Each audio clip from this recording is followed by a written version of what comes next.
దేవునికి స్తోత్రము. మీ అందరికీ నా వందనాలు. నేటి దినము కొరకే ఏర్పాటు చేయబడినటువంటి దేవుని వాగ్దానం చదువుకున్నాము. రూతు గ్రంథము 3వ అధ్యాయము 11వ వచనము.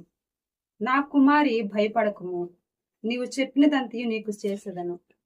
ఈ దిన ప్రారంభంలో దేవుడు నీతో నాతో మాట్లాడుతున్న వాగ్దానం ఏంటంటే, భయపడకము. నీవు ఏ విషయంలో అయితే భయపడుతున్నావో, అధైర్యపడుతున్నావో, కృంగిపోతున్నావో, లేదంటే దిగులు పడుతూ కొన్ని సందర్భంలో ఏంది నా పరిస్థితి అని నువ్వు చాలా విచారంతో దేవుని మందిరానికి వస్తూ ఉంటున్నావేమో. నా ప్రియ జనాంగమా, ఈ వాగ్దానం ఎంతమంది జీవితంలో అయితే మరి ఎంతమంది అయితే వింటున్నారో, చూస్తూ ఉన్నారో. మన సంఘంలో ఆల్రెడీ మనకు సన్నిధి ఉపవాస కొడుకులు జరుగుతూ ఉన్నాయి. నువ్వు ఈ వాగ్దానం ఎత్తిపెట్టి నువ్వు సన్నిధి కొడుకులను పాలు పొందుకున్నట్లయితే ఈ వాగ్దానం నా జీవితంలో, మనందరి జీవితంలో, మన సంఘ బిడ్డలందరి జీవితంలో నెరవేర్చి ఆయన విస్తారమైనటువంటి దీవెనలు మనందరికి అనుగ్రహించబడును గాక.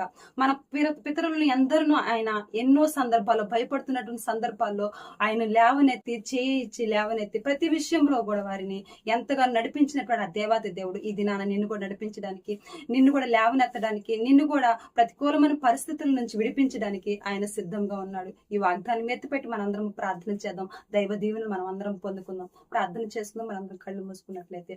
స్తోత్రం స్తోత్రం స్తోత్రం. మహోన్నతుడా, మహాఘనుని పరిశుద్ధమైన పాదములకు స్తుతులు స్తోత్రములు ప్రభువా. దేవ, ఇదిగో నా తల్లి దిన ప్రారంభంలో దేవ మీరు మాతో మాట్లాడి ఉన్నారయ్యా.